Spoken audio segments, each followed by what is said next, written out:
సరే, అలా ఇప్పుడు 29వ నామానికి వస్తున్నాం. అనాకలిత సాదృశ్య చుబుకశ్రీ విరాజిత. అనాకలిత అంటే దేంతో కూడా పోల్చలేమంట. సాదృశ్య ఏంటంటే పోలిక లేదు, దృశ్యం అంటే చూస్తాం కదా, దేనికి పోలిక లేదంట. ఏంటది? చుబుకం. చుబుకం అంటే గడ్డం. అమ్మ మొహం అయిపోయింది, నోట్ లోపల వరకు వచ్చాం, పరిమళం వచ్చింది, ఇప్పుడు లాస్ట్కి ఏం మిగిలింది ఆ మొహంలో? గడ్డం ఒకటే కదా. విరాజిత అంటే ప్రకాశిస్తుంది. ఇప్పుడు అమ్మ గడ్డానికి ఎలా చెప్పాలి? ఇంతవరకు ఎన్ని చెప్పాం, అమ్మ సృష్టించిన వాటిలోంచి అన్ని ఉపమానాలు చెప్పాం, మళ్ళీ వీళ్ళు నీకు సరిపోరన్న. ఇప్పుడు గడ్డాన్ని దేంతో పోల్చాలి? ఏది దొరకట్లేదంట వాళ్ళకి. ఇంకా ఎవరు వచ్చేసారు? అయ్యవారు కూడా వచ్చేసారు. లాస్ట్కి ఏం చేశాడు తెలుసా? అద్దానికి చిన్న పిడి ఉంటుందా పట్టుకోవడానికి, అది అన్నారు. నీ మొహం అద్దం అయితే ఈ పిడి పట్టుకునేది నీ గడ్డం అంటే నీది నీకే అనేసారు అనమాట. ఇంకా దాన్ని పోల్చేది అద్దంలో మళ్ళీ నిన్ను నువ్వే చూసుకోవాలి. మనకన్నా మనల్ని మనగా చూపించేది ఏంటి? అద్దం. లాస్ట్కి అందరినీ పోల్చి పోల్చి పోల్చి అందరు సరిదూగరా, లాస్ట్కి అమ్మవారికే చూపించేశారు. ఇంకా ఎవరు తూలట్లేదు, సరిపోవట్లేదు అని అమ్మవారిని అలా పోల్చారు. ఎప్పుడైనా కొన్ని మ్యూజియంస్ ఉంటాయి చూడండి, లేకపోతే ఇంట్లో అద్దం పగిలితే నంబర్ ఆఫ్ పీసెస్ అవుతాయి. మ్యూజియంలో కూడా ఉంటాయి అలా. ఒక దాంట్లో పెద్ద దాంట్లో మనం కనిపిస్తాం, ఇంకో చిన్న అన్నింటిలో కూడా మనమే కనిపిస్తాం. ప్రతిబింబాలు ఒకటి మనమే ఉంటాం, దానిపై చిన్నవన్నీ మనమే ఉంటాం. అది ఎలా కనిపిస్తోంది? చిన్నవన్నీ కూడా అద్దం పెట్టాం కాబట్టి కనిపిస్తుంది. అద్దం లేకపోతే అంత చిన్నవి కనిపించవు కదా.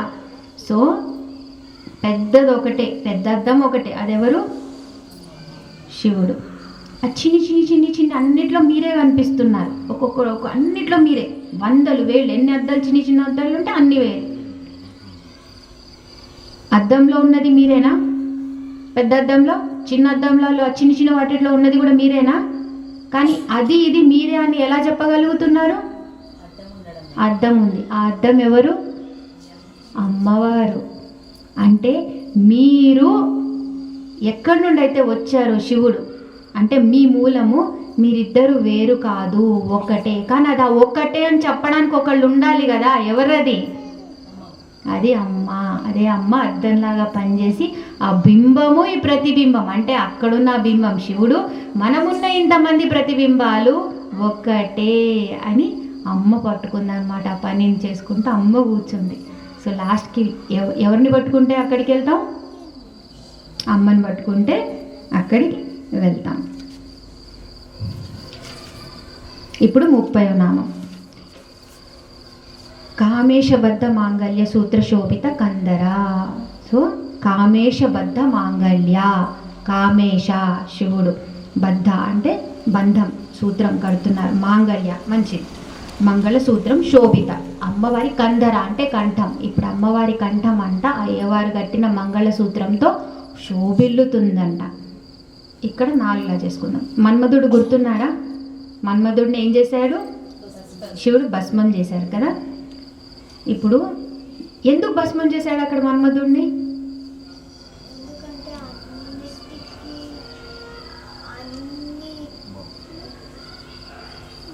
ఆయనకు అప్పుడు వివాహం ఇష్టం లేదు, వివాహ విముఖుడు, బాగా మంచి ఫుల్ యోగ, ఆయన మొత్తం యోగంలో ఉండే ఆయన మొత్తం ఆ అవస్థలోంచి ఆయన్ని కదిపాడు, కోపం వచ్చింది, భస్మం అయ్యాడు. ఇప్పుడు అలాంటి శివుడే వివాహం అంటేనే ఇది అనే మంగళసూత్రాన్ని అమ్మవారి కంఠంలో కట్టాడు. మళ్ళీ ఆ మన్మధుడికి ఒక పేరు, దానికి ఒక అర్థం ఇచ్చినట్టేనా? మన్మధుడికి ఇచ్చాడు కదా. ఎందుకంటే మన్మధుడు లేకపోతే కామమే లేదు. కామం అంటే ఇక్కడ వేరేగా అనుకోవద్దు, కోరిక. బతకడానికి మీకు కోరిక కావాలి. కోరిక లేకపోతే ఇప్పటికి మీరు ఎక్కడుంటారు? డిప్రెషన్. ఆ చూపులు వేరుంటాయి, చేతలు వేరుంటాయి, అర్థం కాదు ఎవరికి. కోరికలు ఉంటేనే పరిగెడతాం, కోరికలు లేకపోతే ఏం లేదు, లైట్ లేదు, మీరు లేరు, నేను లేరు, ఇల్లు లేదు, ఏం లేదు, అయిపోయి. సో అక్కడెందుకు కాల్చినట్టు, భస్మం చేసినట్టు, ఇక్కడెందుకు మళ్ళీ ఆ మన్మధుడికి అంత ప్లేస్ ఇచ్చినట్టు, అంత విలువ ఇచ్చినట్టు? నేను ఇదే ఆలోచిస్తాను. ఇప్పుడు మీకు ఇది ఎలా చెప్పాలి? నేను చేసింది ఒక మనిషి, ఆయనే. అక్కడేమో భస్మం చేసేసాడు, ఏకంగా రూపం లేకుండా చేశాడు. ఇక్కడేమో ఆయనకే విలువిచ్చి ఆ కామంకి దానికి ఒక పేరు ఇచ్చి దానికి ఒక మాంగళ్య బలం ఇచ్చాడు, ఒక మంగళసూత్రం కట్టాడు, ఒక హోదా ఇచ్చాడు. అదేంటి? దాన్నే ఏమంటారు తెలుసా? నాకు గుర్తొచ్చింది, సమయం, సందర్భం. ఎవ్వరు తప్పు కాదు అక్కడ. మన్మధుడికి కూడా మంచి ఉద్దేశమే ఉండింది, అమ్మని అయ్యని కలపాలి అని. కానీ సమయం కరెక్ట్ కాదు, సందర్భం కరెక్ట్ కాదు. పెద్దవాళ్ళు అందుకే అంటారు, ఏదైనా ఈ రెండు కలిస్తేనే జరిగే పని మంచి పని. ఈ రెండింటికి ముందు దూకుడు ఉందా? అక్కడ జరిగింది ఇదే అని నాకు అర్థమైంది, నాకు స్ఫురించింది అనమాట. అక్కడ ఎందుకు వద్దు, ఇక్కడ ఎందుకు, దాన్ని ఆ హోదాలో ఇచ్చాడు. సో ఒకటి అయిపోయింది. ఇప్పుడు కొంచెం రెండో దానికి, ఇక్కడ విశుద్ధి చక్రం ఉంటుందని తెలుసా? విశుద్ధి చక్రం అని ఉంటుంది, చక్రాలు, షట్చక్రాల్లో ఇక్కడ ఉంటుంది అనమాట. ఇది ఇక్కడున్న విశుద్ధి చక్రానికి 2 దళాలు ఉంటాయి. 2 దళాలే ఉంటాయి, పద్మాలు 2 ఉంటాయి. ఒకటి శివుడు, ఒకటి పార్వతి, అమ్మవారి స్వరూపం.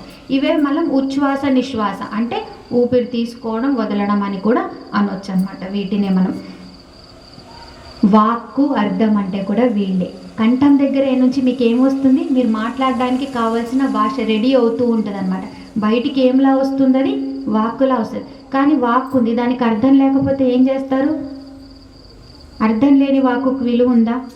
లేదు. అలాగే వీళ్ళిద్దరూ కలిపి అర్థం లేని వాక్కు ఎలాగో వాక్కు లేని అర్థం ఎలా ఉంటుందో, శివుడు పార్వతి లేనిది లేదు ఏది. వీళ్ళిద్దరూ కలిసే ఉన్నారు, మనలో కూడా ఉన్నారు. ఇది అంటాం కదా ఈక్వాలిటీ అని. నేను కూడా బాగా ఈక్వాలిటీ అని బాగా వేసేదాన్ని. అసలు ఈక్వాలిటీ లేకపోతే ఏంటి? వైఫ్ అండ్ హస్బెండ్ అంటే వైఫ్ తక్కువ, మా హస్బెండ్ ఎక్కువ, అదేం కాదు ఈక్వాలిటీ. నువ్వు సగం చేస్తే నేను సగం చేయాలంట, నేను వంట సగం చేస్తే నువ్వు సగం వండాలి టైప్లో ఉండేదాన్ని. తర్వాత మీ అందరికీ 2 కాళ్ళు ఉన్నాయా? ఈక్వాలిటీని ఎంతమంది నమ్ముతారు? చేతులు ఎత్తండి అబ్బా. ఎత్తాలబ్బా, అది మన జన్మ హక్కు, ఎత్తాలి ఈక్వాలిటీ. ఆడవాళ్ళు అందరూ, మగవాళ్ళకి ఎట్టాగో ఏం ఉండదు వాళ్ళు తెలిసి, వాళ్ళు ఎప్పుడు మేమే ముందంటారు కాబట్టి వాళ్ళని వదిలేద్దాం, ఆడవాళ్ళని పట్టుకుందాం. ఈక్వాలిటీ పాపకు కూడా ఉంది ఈక్వాలిటీ. పాపలు, పిల్లలు మీరు కూడా చెప్పండి. సరే, ఈక్వాలిటీ ఉన్న పిల్లల్ని తీసుకుందాం. నువ్వు వస్తావా? నడు, వెళ్ళ, అక్కడికి వెళ్ళు, ఆ కెమెరా పక్కనే, అక్కడ వెళ్ళి అటువైపు వెళ్ళి. Just demonstration. ఏం చేస్తా? టీచర్నే కదా, బుద్ధి పోదు. ఎలా నడిచింది? ఒక కాలు ముందు, ఒక కాలు వెనకుందా? ఇప్పుడు హాప్ చేసాండి, హాప్ చేయి. హాప్ అంటే ఏంటి? హాప్ జంప్ ఇస్ లైక్ ఎక్కువగా, హాప్ ఇస్ లైక్ చిన్న. హాప్ చేయి నాన్న, వెళ్ళు. హాప్ చేసుకుంటే ఎంత దూరం వెళ్ళగలవా? వెళ్ళు. ఈక్వాలిటీ ఉన్న వాళ్ళందరినీ అన్నలే చేయించలేం కాబట్టి ఆమెతో చేయిస్తున్నా. ఎంత దూరం వెళ్ళింది? సన్నగా ఉంది కాబట్టి కొంచెం దూరం వెళ్తుంది, అయినా చూద్దాం ఎంతవరకు వెళ్తుంది. ఎంత దూరం వెళ్ళింది? అలసట వచ్చిందా? వచ్చింది. ఈక్వాలిటీ అన్న వాళ్ళందరికీ లాస్ట్కి వచ్చేది అలసటే.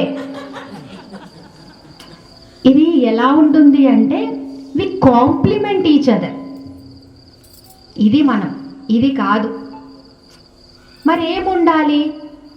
అండర్స్టాండింగ్ అండ్ రెస్పెక్ట్ ఉండాలి, గౌరవం ఉండాలి, బాధ్యత ఉండాలి, అండర్స్టాండింగ్. ఈ 2 ఒక వివాహ బంధాన్ని నడుపుతాయి. ఈక్వాలిటీ అనేది ఎప్పుడూ నడపదు. ఈక్వల్ ఉండలేము. అరే సప్తపదులు వేస్తుంటే 7 అడుగులు వేస్తే 3 అడుగులు ఒకరితో వేయిస్తారు, 4 అడుగులు ఇంకోరితో వేయిస్తారే. ఈక్వాలిటీ ఎలా నడుస్తుంది? అలా అని మగవాళ్ళు ఈరోజు మా మాట గెలిచిందని అనుకోవద్దు. ఏంటి అంటే మీరు వాళ్ళని అర్థం చేసుకోవాలి, మనం వాళ్ళని అర్థం చేసుకోవాలి. ఈ అర్థం చేసుకుంటేనే ఈ సంసారం అనే నావని ఈదగలం.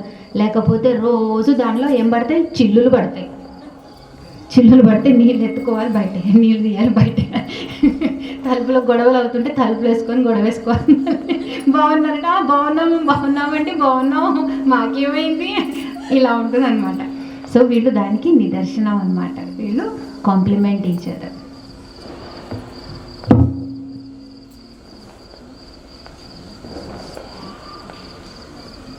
సో మెడ దగ్గరే ఎందుకు కడతాము అంటే ఇక్కడ వాక్కు వస్తుంది. వాక్కుని ఇంకొక వాక్కు అంటే ఏంటి? బేసిక్ వాక్కు కావాల్సింది ఏంటి? భాష అంటే భాషకి ఏముంటుంది? మనం సంస్కృతం మాట్లాడుకుంటున్నాం, ఏమన్నారు దాన్ని? అక్షరం అనొచ్చా? అక్షరం అంటే అర్థం ఏంటి? అక్షయ, అక్షరం, క్షరం. క్షరం అంటే క్షరం నశించేది. అక్షరం నశించనిది. అక్షరం నశించదు. సత్యం, అక్షరం పడిందంటే సత్యం. మాతృకావర్ణ రూపిణి. సో వాక్కుకి ఇది ఎక్కడనైతే అక్షరం వస్తుందో అది ఎలా నశించదో ఇక్కడ మెడ దగ్గర కట్టిన మాంగళ్య బలం అంటే మంగళసూత్రం కూడా అలాగే మీ భార్యాభర్తల మధ్యన ఆ బంధుత్వాన్ని, ఆ ప్రేమని నశించకుండా చూసుకోవాలి అని కట్టేదన్నమాట. అందుకే కడతారు మంగళసూత్రం.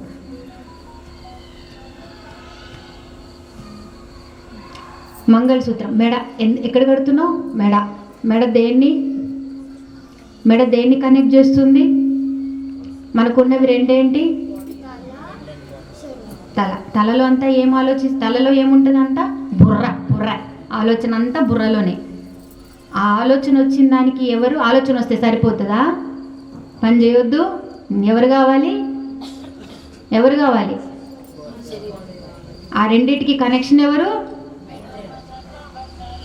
సో అలా అన్నమాట. సో కారణం అంటే ఏం కావాలి? కాజ్ ఇక్కడ ఉంటుంది, ఎఫెక్ట్ అది పని చేయాలంటే కింద ఉంటుంది.